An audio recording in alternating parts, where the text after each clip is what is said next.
Ok? Beleza? A cola. Posso esquecer a cola. Boa noite, galera. Tudo bom? Boa noite. Aí, show. Pessoal de trás, dá uma boa noite aí. Boa noite. Aí, todo mundo tá ouvindo. Tá. Bom, meu nome é Luiz Bruno, para quem não me conhece. Mas pode chamar de Bruno, acho que a maioria me conhece como Bruno mesmo.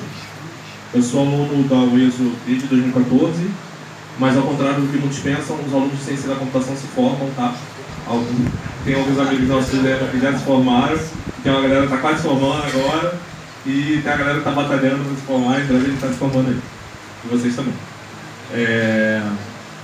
Mas enfim, eu sou aluno da UESO, e desde 2014 também eu trabalho no Lema com a professora Rosana. Comecei lá com uma iniciação científica, que eu recomendo a todos vocês que façam, que busquem.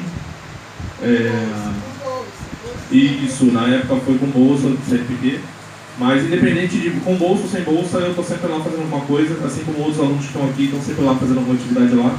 E o Lema está de portas abertas para que vocês possam fazer seus projetos, ajudar outros alunos. Por exemplo, lá tem alunos de pós-graduação da UESO que fazem projetos em parceria com o Lema. Vocês podem desenvolver os seus projetos também lá e podem tomar café também, que fica muito legal. Ao contrário dos outros laboratórios que estão lá no próximo, o senhor Rosana vai me matar, que eu estou divulgando café. Mas ao contrário dos outros laboratórios que tem lá por perto, a gente não tem risco biológico nem risco químico, então é um laboratório de estatística. Então ele pode tomar café, né? O laboratório de biologia não pode ter café. Então, vamos lá. Vou seguir aqui. Antes do Marcos falar sobre a Cardano, eu vou fazer uma pequena introdução sobre blockchain, para que vocês, para quem não está habituado aos termos que a gente usa e tudo mais, para já seguir na palestra dele mais tranquilo. Por que eu vou falar sobre blockchain? Desde 2016 eu tenho pesquisado sobre o assunto, quando eu tenho tempo, né, fora do trabalho e tal, e eu participei da iniciativa de tradução do livro Blockchain Revolution, que foi considerada a primeira DAO brasileira, né? Depois a gente vai falar um pouquinho mais sobre isso, mas eu participei desse projeto e venho contribuindo com outros projetos, entre eles agora a Cardano também. Então eu vou passar o slide aqui. Bom, antes da gente falar sobre o blockchain de maneira geral, vamos falar sobre o primeiro caso de uso do blockchain, né? Foi quando essa ideia foi desenvolvida, foi proposta e foi desenvolvida, que foi com o Bitcoin. O que torna o Bitcoin diferente das outras formas de moeda, de pagamento que existem? Antes da gente falar mais profundamente sobre o Bitcoin, a gente tem que entender uma coisa que é muito importante, inclusive existe um slide que está faltando aí, que não deu tempo de baixar, que é a respeito de redes e sobre como as redes são distribuídas. Na Guerra Fria, todo mundo lembra da Guerra Fria? Quem estava lá naquela época? Não, eu não estava. Não era nascido ainda. Como é que vocês acham que eu era nascido naquela época? Não. Então, na época da Guerra Fria, havia a questão da ameaça de guerra nuclear. A ameaça era muito real, inclusive teve uma época que tinha mísseis em Cuba, aquelas coisas todas que vocês viram no filme do X-Men. Então, tirando os mutantes, era verdade. Então, os Estados Unidos começaram a pensar em formas de manter a sua comunicação. Quem já fez aula de redes vai ouvir essa história, e quem for fazer vai ouvir essa história de novo. De manter a sua comunicação, mesmo no caso de um ataque nuclear. Então, se uma bomba nuclear atingisse parte dos Estados Unidos, parte das bases militares, como é que eles manteriam a comunicação? Então eles foram perguntar para um cientista chamado Paul Baran o que eles poderiam fazer para resolver esse problema. E aí o Paul Baran pegou um diagrama muito famoso, vocês vão ver um monte de vezes, que não está aqui, o Paul Baran vocês vão saber, mas ele deve aparecer de novo, que mostra as formas de você conectar uma rede. Então tem três formas básicas. Tem a forma central, então você pode ter uma rede centralizada, você tem um pontozinho no centro, e esse pontozinho está conectado com todos os outros pontos da rede. Você tem uma conexão descentralizada, o pessoal confunde um pouquinho, mas vou explicar. Você tem alguns centros, então tem muita coisa que o pessoal chama de descentralizada, perdão, que o pessoal dá um outro nome que eu vou falar daqui a pouco, mas que não é descentralizado. Você tem pequenos centros e esses centros se fazem grupinhos, tá? Então, você tem redes centralizadas, você tem redes descentralizadas, que tem pequenos centros, e você tem redes distribuídas. Nas redes distribuídas, qualquer ponto pode se comunicar com qualquer ponto. Então, para você entender melhor aqui, vamos lá, vou fazer um exemplo, que com a imagem ficaria melhor, mas vou fazer um exemplo aqui que vai ficar legal também para você entender. Lembra que eu falei do café? Vamos imaginar um jeito de não faltar café no lema, nunca mais vai faltar, sempre vai ter café no lema. Como é que a gente resolveria isso? Uma forma seria a gente adotar um pensamento centralizado. Então, comunicação e pensamento todo centralizado. Vamos lá, a gente poderia sempre solicitar café para o ESO, que é possível, um laboratório tem permissão para solicitar café para o ESO. Então a gente poderia elaborar um documento, de tempos em tempos, solicitar café lá para o departamento X da UESO. Acho que é a prefeitura. Então essa é uma forma. Você depende de um ponto central. Você depende daquele departamento. Se a pessoa do departamento não tiver, você não vai ter café. Se alguém errar a requisição para aquele departamento, você não vai ter café também. Então você depende daquele departamento para tudo que você vai fazer. Agora vamos imaginar, que é mais ou menos como está agora, um café que seja descentralizado. Ou seja, a gente vai depender de algumas pessoas. Então a gente depende da cafeteira da professora Rosana, por exemplo, e eu e o Marcos e mais algum, sei lá, o Léo, leva café sempre. Então todo mundo aproveita o café meu, da professora Rosana, do Marcos e do Léo. Todo mundo depende desse grupinho. Então o grupinho está descentralizado, tem pequenos centros que fornecem o café. Agora vamos viajar aqui um pouquinho. Que não acontece e eu acho difícil acontecer, mas vamos viajar. Imagina se todos vocês tivessem uma cafeteira portátil e tivessem o seu estoque de café. Uma vez que acabou o café de um, o que você ia fazer? Você ia pedir para o seu colega que também tem café. Esse café não precisaria ser eu, não precisaria ser a professora Rosana, não precisaria ser o ESO, poderia ser qualquer outra pessoa que está lá no lema. Então, esse caso é um caso de uma rede. Aí eu não sei como é que chamaria isso, rede de café, sei lá. Mas é um caso distribuído, onde todo mundo conversa com todo mundo pede café para todo mundo se relaciona com todo mundo. Certo? Deu para entender? Viajei demais? Não, foi. Não? Foi? Tranquilo? Beleza. Então vamos passar essa parte aí. Então, quando a gente vai pensar em dinheiro, e aí, desculpa se eu acabar avançando um pouquinho, mas quando a gente vai pensar em dinheiro, você quase sempre depende de uma instituição centralizada. Ou no máximo descentralizada. Você vai pensar em dinheiro, você vai ter que conversar com o seu banco.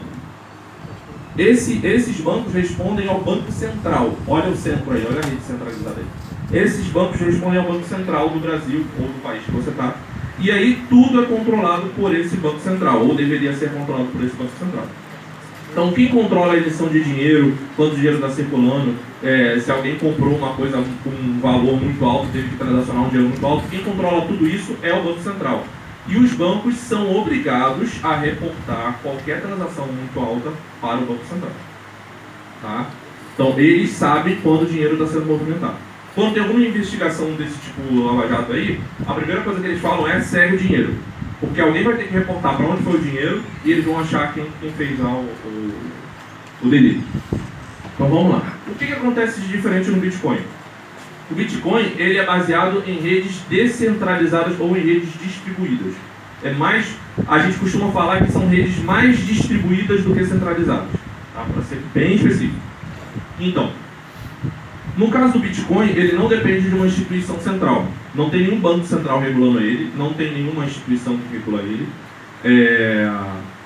Ele é mantido, a rede do Bitcoin é mantido pelas pessoas que se interessam por ele e que mantêm o computador disponível para ele usar. Tá? Então é como uma rede de torrent. Quem aqui lembra do torrent ou já usou torrent? Ou usa torrent? Então, o torrent também, mesmo que você tire o Pirate Bay do ar, você vai continuar conseguindo baixar o seu torrent se você achar o link. Achou o link, você pega e baixa, acabou. É só o seu coleguinha ter o filminho. Não, você não baixa o filme. A pesquisa, né? Tá? Se o seu coleguinha tiver o documento de pesquisa, você também consegue baixar o documento de pesquisa. Aquela pesquisa rara que ninguém tem. Então, tá lá pelo torrent, você consegue pegar. Mas o torrent, agora falando sério, o torrent criou a maior biblioteca de conhecimento do planeta. Só que ela não está centralizada, ela está distribuída. Então se você procurar qualquer filme, tá lá. Qualquer música, praticamente qualquer música, você encontra em algum serviço de torrent. Então, nenhum serviço no mundo, nem Netflix, nem Warner, ninguém conseguiu reunir tanta informação tão fácil de acessar quanto um torrent. Tá? Então, por mais, tirando toda a questão legal e tudo mais, a eficiência desse serviço é tão grande que vale a pena isso ser mantido. Tá? O mesmo ocorre com o Bitcoin, só que o Bitcoin está sendo discutido ainda em várias instâncias, o que é legal, o que não é, o que pode, o que não pode. A gente vai ignorar e vai continuar desenvolvendo as coisas, né? Porque a gente não é dessa parte legal, a gente desenvolve coisas. Então vamos lá. Primeiro de tudo, o Bitcoin ele é um software. Então quando você ouve falar em criptomoeda e tudo mais, você tem que entender que por trás daquilo ali tem um código rodando. Então aqui, por exemplo, é o repositório do GitHub. Quem conhece o GitHub? Beleza, mais gente pode conhecer. Então, o GitHub, o pessoal definia antigamente como uma rede social de programadores, né? Mas ele é, na verdade, um repositório online onde você mantém códigos e você, principalmente códigos de software livre, né? Código aberto, você mantém os repositórios deles no Bitcoin, no GitHub. E aí você consegue acessar os códigos de outros projetos e você consegue contribuir com esses projetos, mesmo que você nunca tenha visto a cara do indivíduo lá que fez aquele projeto. Então esse aqui é o repositório do Bitcoin. Se alguém se esforçar e demonstrar a capacidade de demonstrar que pode, você pode se reunir ao time de desenvolvedores do Bitcoin e contribuir com o Bitcoin. Então ele é aberto, pode estar lá, qualquer um pode ver, pode modificar, pode distribuir, pode fazer outra criptomoeda baseada no código do Bitcoin e assim por diante, tá? Então as criptomoedas elas são software. Algumas são com código aberto, outras não. Mas são software. O Bitcoin também é uma moeda. Então aí você fala de moeda, eu botei umas pedras ali. Não sei se você conhece essas pedras, são as pedras da ilha de Iap. Essa ilha é uma ilha que fica na Micronésia. Aqui você pega um exemplo que ninguém vai lá ver, né? Mas é assim mesmo, acredite em mim. Na Micronésia tem uma ilha chamada Iap, e lá é uma ilha formada por corais. Então lá não tem pedra, não tem pedras grandes como a gente está acostumado a ver aqui. Então conta a história que alguns viajantes lá antigamente trouxeram pedras de fora e essas pedras passaram a ter muito valor. Aí os caras começaram a quebrar a pedra em formato de círculo para carregar mais fácil. Enfia uma madeira ali naquele buraco ali e vai rolando a pedra, né? E aí eles trocam a riqueza utilizando aquelas pedras ali. Então uma família que tem muitas pedras dessa aí, ela é muito rica. E ela pode trocar coisas usando aquela pedra ali. Isso leva a gente a pensar o que torna uma coisa uma moeda. Quer dizer, por que o papel que você compra um sanduíche do lado tem valor para aquele cara que te deu o sanduíche? Então, o que define uma moeda? Então, tem algumas coisas que vão ajudar a gente a definir uma moeda. A primeira delas é a escassez. Então, não adianta uma coisa que todo mundo tem muito. Você vai trocar com o que você já tem. Então, a primeira coisa que torna uma moeda possível é ela ser escassa. Um outro exemplo além dessas pedras é o sal. A palavra salário vem de sal, que antigamente na Europa não existia sal no interior, e outros países também não existia sal. Então você tinha que pegar do mar, né? As pessoas que tinham sal do mar trocavam tudo que elas queriam. E a moeda corrente era sal. Assim como já foi rebanho, como já foi várias outras coisas. Pedras também, pedras pequenas e tal. Outra característica de uma moeda, vou pegar aqui minha cola, então ela serve como meio de troca. Então, por exemplo, eu preciso aceitar a moeda que você me deu. Se ninguém aceita aquela moeda, não serve de nada. Eu inventei o cadeira coin. Tá, mas ninguém aceita a cadeira coin. Beleza, não vai servir para nada a sua moeda. Tá? Então ela tem que servir como meio de troca. Ela tem que servir como unidade de conta também. Você tem que usar para contar. Então, por exemplo, eu posso dizer que cada pedra daquela vale uma casa. E aí o cara acumulou, sei lá, 10 casas que tem ali. Você equivale a algo, você conta alguma coisa usando aquela moeda. E ela tem que servir como reserva de valor. Alguém da família lá há muito tempo atrás conseguiu aquelas 10 pedras e as pedras estão guardadas lá como a poupança da família. Vocês estão vendo a poupança de uma família ali da ilha de Iap. Vamos lá. Além de servir como moeda, o Bitcoin ele também é o nome do protocolo Bitcoin. Tá? O que é protocolo? O protocolo é um conjunto de regras, vou tentar ser o mais próximo possível, o professor de rede está olhando. é um conjunto de regras que vão ser usadas entre duas entidades. Por exemplo, ali tem o presidente Trump e o presidente Macron da França. Não sei se vocês lembram disso, que o Trump tinha a mania, ou tem a mania, de apertar muito forte a mão dos outros presidentes, para tipo, mostrar a força dos Estados Unidos. Só que o Macron, acho que era meio bombado ali por baixo da terra, ele apertou muito a mão do Trump, e a mão do Trump ficou vermelha, ele já estava ficando incomodado com isso. Então é o seguinte, o que a gente vê ali? Não é, primeiro, nenhum dos dois seguiu o protocolo, mas o que estava implícito ali é o seguinte, ó, se você aperta a minha mão forte, eu vou apertar a sua mão forte também. E aí é engraçado que em redes tem um evento, não vou saber definir agora exatamente, mas chamado handshake, que é aperto de mão, quando iniciam a comunicação entre dois computadores e tal. Então, um protocolo ele define como duas coisas vão se relacionar. Por exemplo, como é que eu, que tenho bitcoins, vou comprar uma outra coisa com ele, por exemplo. Então, esse protocolo tem que definir como é que vai ser a nossa comunicação, como é que a gente vai se comunicar. Então, o Bitcoin também é o nome de um protocolo. Ele é um meio de pagamento. Então, um dos grandes problemas da internet é isso aí.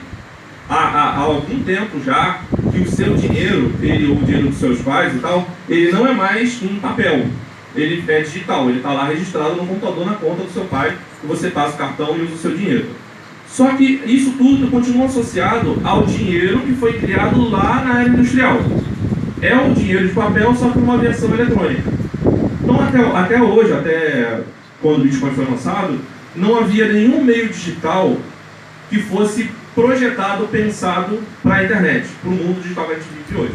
E aí o que estava se fazendo o tempo todo era isso aí, era tentando trabalhar, transacionar com dinheiro que não foi projetado para o meio digital. Aqui eu vou tentar resumir. Não vou entrar em detalhes técnicos agora, a gente pode marcar outras palestras e a gente mostra cada etapa, tem várias formas de você visualizar, tá? Bem legais até. Mas eu vou tentar resumir o funcionamento da blockchain. O Bitcoin, além de todas as características que eu falei para você, ele registra as transações numa coisa chamada blockchain. Blockchain significa cadeia de blocos. Então, como é que isso funciona? Quando duas partes fazem uma transação, ou iniciam uma transação, a rede blockchain, quer dizer, algum nó que está lá na rede blockchain, está disponível lá, algum computador onde aquele programa está rodando, pode ser qualquer um na rede, ele vai verificar a transação e vai gerar um bloco, tá? Esse bloco, ele vai ser unido à cadeia, estou pulando etapas, mas para você entender, ele vai ser unido à cadeia de blocos e vai fazer uma referência aos blocos anteriores. Como é que isso é possível? Tem uma função, talvez você tenha ouvido falar, talvez não, tem uma função chamada função hash. A função hash pega qualquer informação que você jogar dentro dela, a função mesmo, hash, abre aspas, fecha, abre parênteses, fecha parênteses. Ela pega qualquer informação que você jogar dentro dela e resume isso num código de tamanho fixo. Então fica um monte de númerozinho lá, acho que são 256 bits, se não me engano. Fica um códigozinho lá da função hash como resultado. Então não importa o tamanho do que eu coloco na função hash, ela sempre vai me trazer um código de tamanho fixo. Então, o que a rede blockchain faz? Você pega esse último bloco e ele faz uma conta, um cálculo, com todos os blocos anteriores e grava no próximo bloco. Então, o próximo bloco tem uma comprovação de tudo aquilo que foi feito nos blocos anteriores. Se alguém tentar mudar os blocos anteriores, o resultado da conta vai dar diferente. E você não consegue voltar, você só consegue ir num sentido, tá? Então, ao longo do tempo, ela vai registrando todas as transações que foram feitas e vai garantindo que aquelas transações são verdadeiras, que elas estão certas, beleza? Então, até aqui alguma dúvida? Não. Tranquilo? Deu para entender? Tranquilo? Beleza. Aí, quando o bloco é criado, a transação foi completada, beleza, você recebeu seu dinheirinho, a pessoa recebeu lá o que ela tinha que receber. Ok? Então, resumindo o que é Bitcoin. Faltou uma palavrinha ali, tá? Que eu já corrigi no outro slide. Eu vou passar para vocês depois pelo site do Leandro. Bitcoin é uma tecnologia de livro-razão distribuído que permite a execução e registro de transações de maneira imutável. Então vamos para a primeira coisa interessante aí. Livro-razão. O que é livro-razão? O Marcos é de economia, está acostumado com isso, a gente é de computação. Eu nunca tinha ouvido falar de livro-razão até começar a ver Bitcoin e blockchain. O livro-razão é um registro da data em que uma transação foi feita, do que entrou, do que saiu, e uma descrição a respeito daquilo. Toda empresa tem que manter um livro-razão, onde ela registra todas as transações que foram feitas, inclusive com o saldo no final. Então ela registra a data, o que entrou, o que saiu e o que é aquilo. Tá? Então o Bitcoin é uma forma de você registrar isso. Primeira coisa. A segunda coisa, ele é um registro imutável. O que quer dizer esse imutável? Quer dizer que dentro de uma rede, aquele registro não vai mudar. Registrou? Já era. Não vai mudar mais. Se você agora fizer uma compra... Eu fiz estágio numa empresa de cartão, na Estônia. Se você agora fizer uma compra no cartão, ou então se alguém fizer uma compra no teu nome e está errado, você liga para o cartão, você pode cancelar. Eles sempre preferem cancelar a tua... Não deveria falar isso. Mas enfim, eles preferem cancelar a tua conta lá, a compra que você fez, do que ter problema com o cliente. Entendeu? Então eles preferem logo cancelar e acabou. No Bitcoin, isso não é possível. E detalhe, quando você faz a transação de cartão, aquela transação não acontece na hora. Você acha que, instantâneo errado. Não é. Aquilo demora uns 2 ou 3 dias para ser executado de fato. Para o cara que está interessado realmente receber o dinheiro. O que acontece é que tem umas 7 empresas, pelo menos, no caminho. É um negócio super complexo. Tem um monte de empresa no caminho que vai cobrando taxa pelo caminho e que vai garantindo que o cara que está lá na ponta vai receber. Então, se você fez uma compra agora e recebeu o dinheiro agora, é porque alguém está te emprestando. Você nem sabe onde está recebendo emprestado. Aquele dinheiro não é seu, ele ainda não chegou na sua mão. Ele só finge que chegou, se der um problema, eles vão te cobrar depois. Ou vão cobrar o seguro, ou vão cobrar a empresa anterior, enfim. Tem vários problemas lá, tem departamentos especificamente para resolver esse tipo de problema. Tá? Então, a transação de cartão e tudo mais, elas não são instantâneas, elas não acontecem na hora. No Bitcoin, é praticamente instantânea, tem aí as questões de tempo que a gente pode falar, é praticamente instantânea, quer dizer que realmente a transação é executada naqueles minutinhos lá que se esperou para passar, e ela é imutável. Não adianta ligar pro... Como é que é o nome do fundador do Bitcoin? Satoshi Nakamoto, isso. Enfim, não adianta ligar para o Satoshi Nakamoto, se você souber quem é, me conta, porque ninguém sabe. Não adianta ligar para o Satoshi Nakamoto que criou o Bitcoin e pedir para reverter. Não vai dar certo, não vai conseguir. Uma coisa interessante, eu estava fazendo um curso sobre desenvolvimento Ethereum, e aí um dos caras mandou compilar o código na rede do Ethereum, né, que eu vou falar daqui a pouco sobre ele, só que o negócio é imputável. Aí ele perguntou no grupo, professor, como é que eu faço para reverter isso aqui? Não dá, você teria que mandar de novo. Então, no caso do Ethereum, era só você mandar compilar de novo que substituía. Só que o antigo está gravado lá, já era. Pode ser que o novo esteja ativo, mas o que você fez de besteira lá no passado vai ficar registrado na blockchain enquanto tiver um computador rodando aquele troço. Se tiver um computador na rede rodando, vai ficar registrado. Entendeu? Então ele não apaga mais. E aí, outra coisa legal é que a gente está registrando transação de blocos de Bitcoin desde 2009 ou 2008, quando a gente começou a rodar. Nós estamos em 2018. O troço está funcionando sem cair desde aquela época. Que banco funcionou quase 10 anos sem cair? Nenhum. Se você acha que seu banco nunca caiu, ele caiu e ficou fora do ar.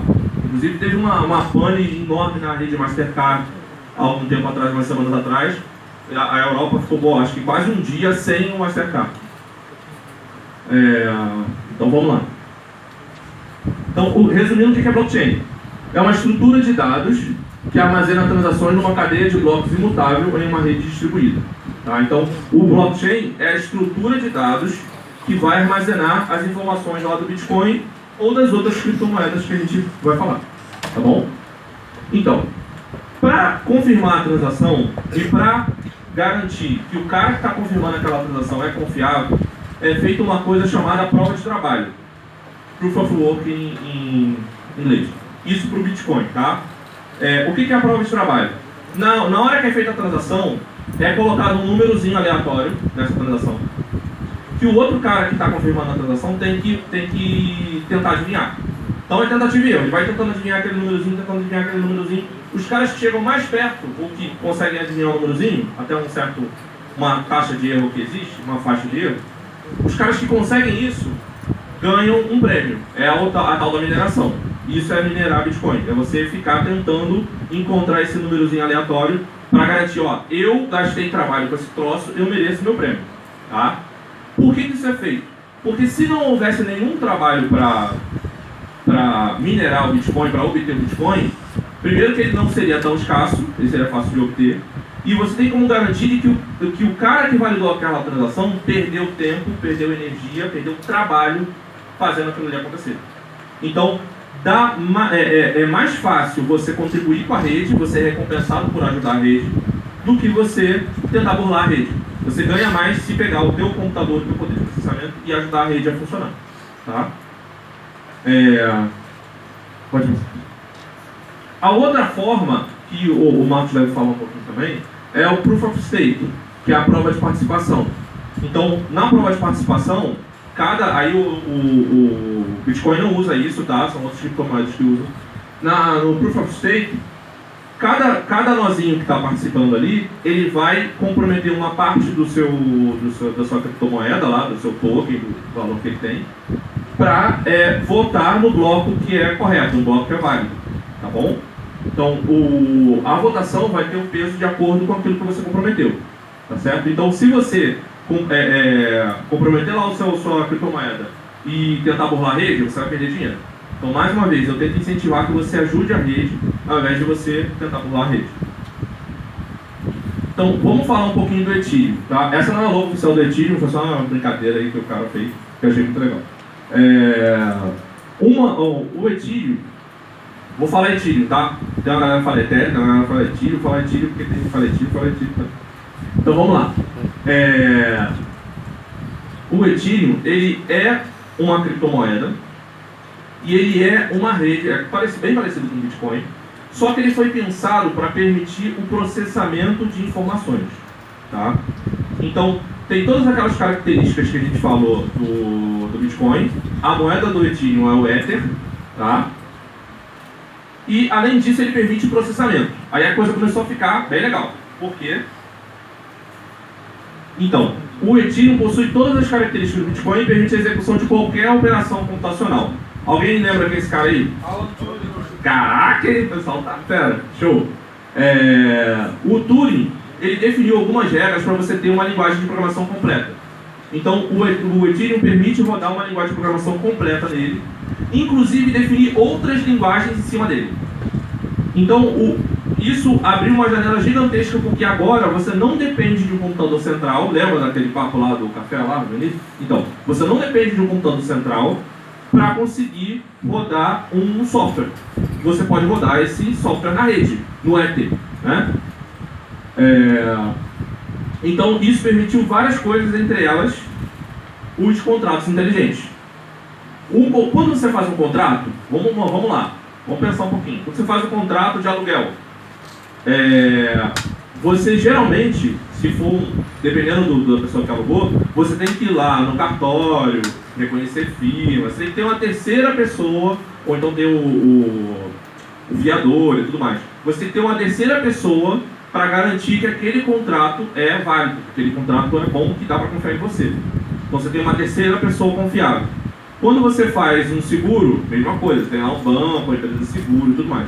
Então todo contrato que você faz, você tem uma empresa por trás que vai garantir que a empresa ou uma pessoa que vai garantir que aquele contrato é válido. No caso do Ethereum, surgiu uma forma de você fazer um contrato que não depende de uma terceira pessoa. Porque quem vai validar o teu contrato é a rede. Então, você cria um programa, olha nós aí, cria um software lá, e esse software vai ser responsável por executar aquele contrato. Então, beleza, se a gente fizer aqui um aluguel usando o smart contract, todo dia 5, por exemplo, ele poderia automaticamente descontar da tua carteira de Bitcoin.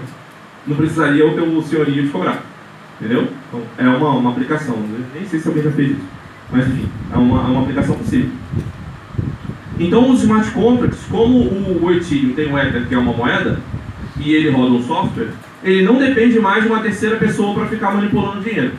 Tá? Ele mesmo executa e ele mesmo faz o contrato acontecer.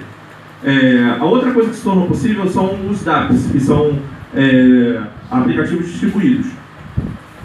Então agora você não precisa mais ter um servidor central para poder rodar uma aplicação. Tá?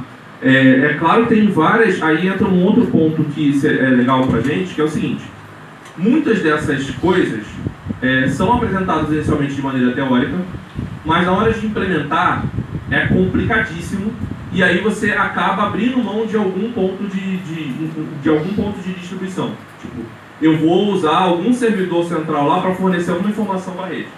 Sempre acontece esse problema. Então a gente está em caminho de desenvolver soluções para essas coisas, tá?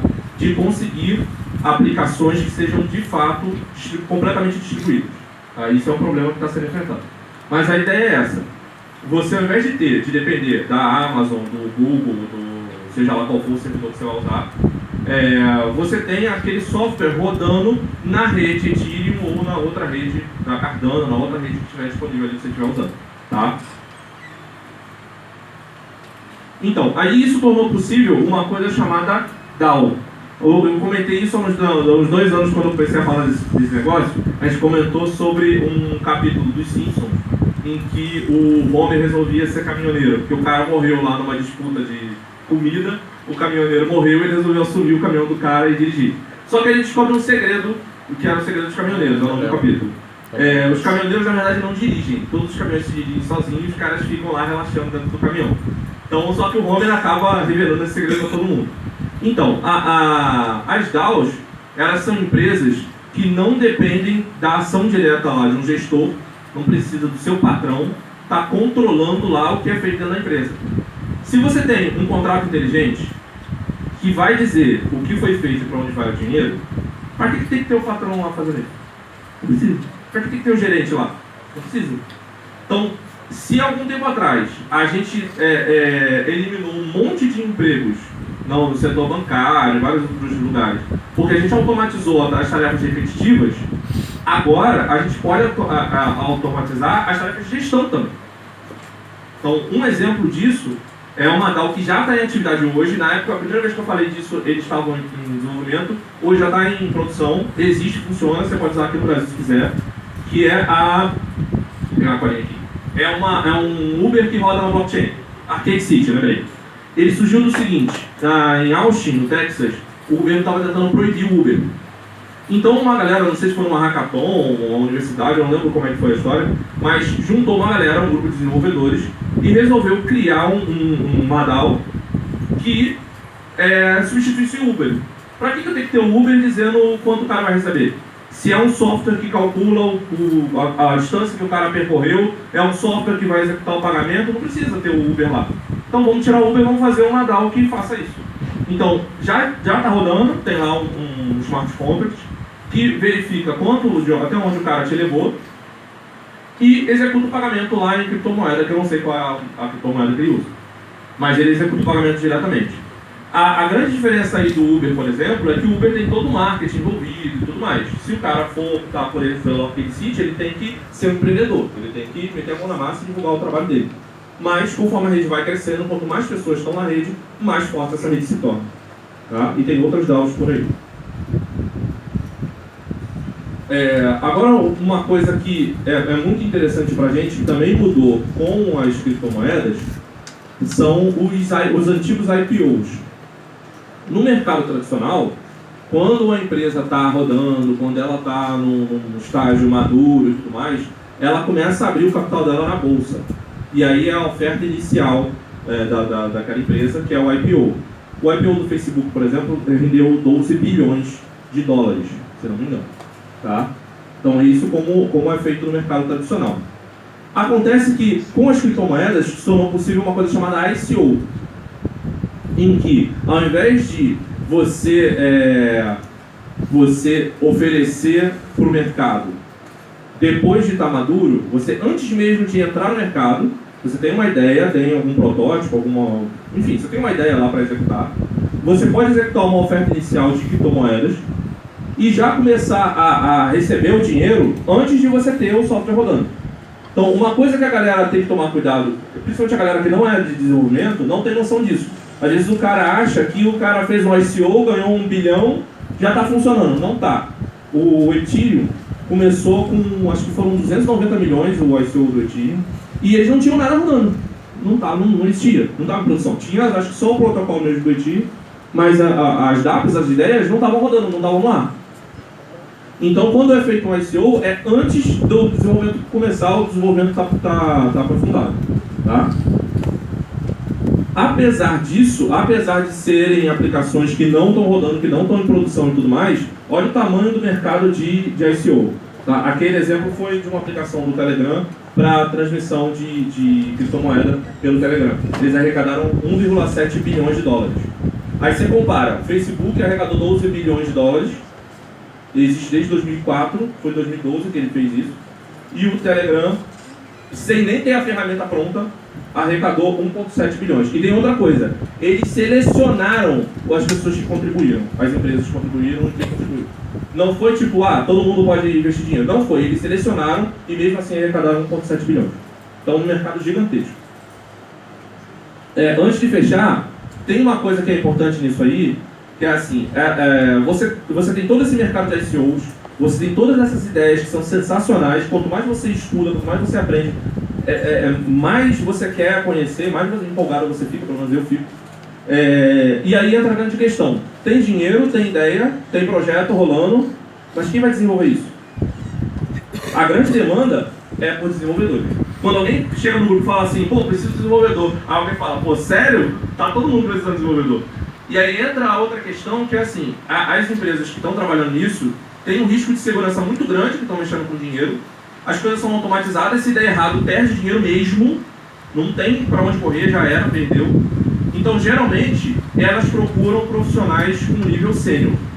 Você vai ver o currículo do cara, eles não pedem, você já deve ter ouvido falar aí que desenvolvedores de blockchain são os mais bem pagos, etc, etc. Não é porque o cara sabe desenvolver coisa em blockchain, é porque ele tem todo um histórico, tem todo um aprendizado e, além disso, conhece blockchain. O perfil que é procurado hoje geralmente é esse. Tá? Então é isso aí. Eu vou pegar essa apresentação, vou conversar com o Marcos, se ele permitir, a gente coloca lá no site do Lema também. Ele deve passar um link também para vocês baixarem. Ali está o meu e-mail. À noite eu costumo estar aqui no Lema, tá? Eu tenho vindo mais à noite que eu estou trabalhando de dia. E é isso aí. Ok, galera?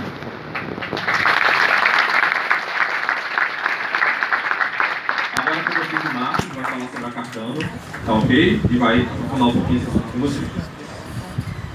Alguém quer fazer alguma pergunta agora? Bruno? Perguntas.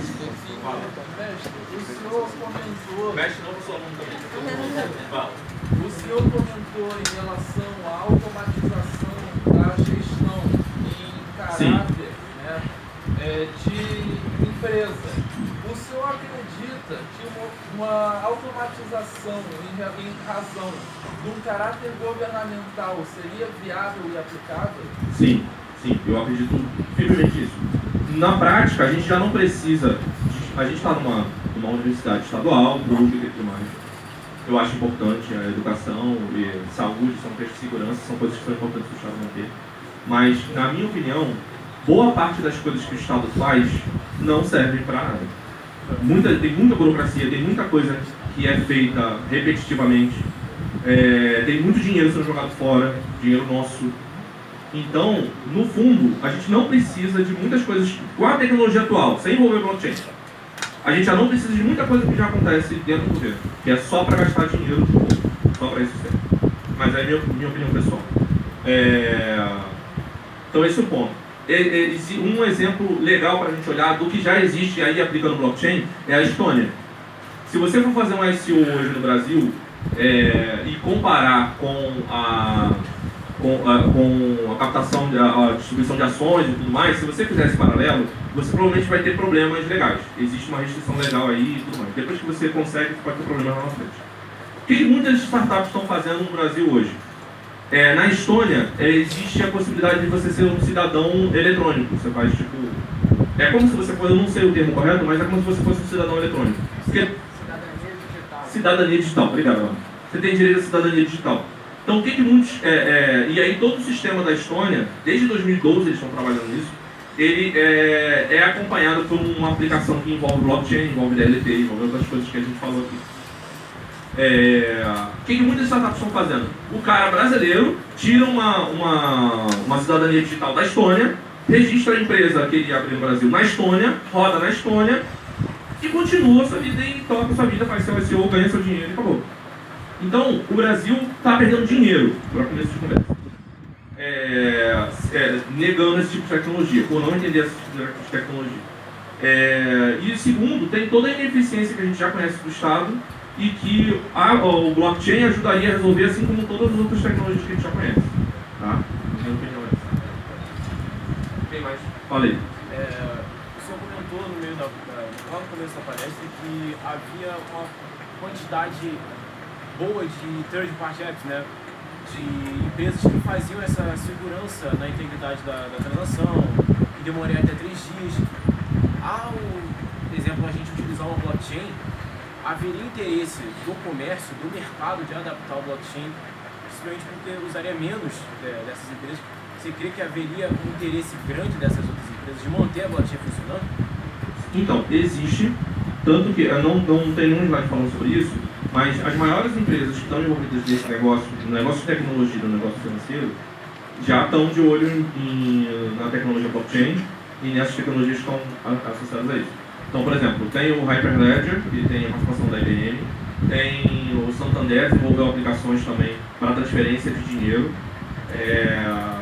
tem um consórcio do Itaú com o Bradesco, você imagina Itaú e Bradesco trabalhando juntos, mas tem um consórcio do Itaú, Bradesco e a Bolsa de São Paulo, que já tem uma aplicação para trocar informações a respeito dos clientes entre eles. Então, e roda na Hyperledger, parece. Eu não sei a tecnologia que está envolvida ali, mas que eles usam uma blockchain para isso. Então o mercado está de olho já, o mercado está precisando de desenvolvedor de novo, precisa ter conhecimento a respeito. Então muitas empresas começaram laboratórios, começaram projetos piloto a respeito disso. As grandes demoram um pouco mais para aderir. As startups, acho que estão com isso em mente, já entram de cara, já desenvolvendo aplicação que soluciona a nossa vida já. Então, já tem várias startups, inclusive por isso que você ouve muito falar de fintech. Um braço das fintechs é envolvendo blockchain. São empresas financeiras que envolvem tecnologia e podem usar várias tecnologias entre elas o blockchain. Bom? Mais alguém? Mais alguém? Qualquer coisa você pode deixar no final também, tá?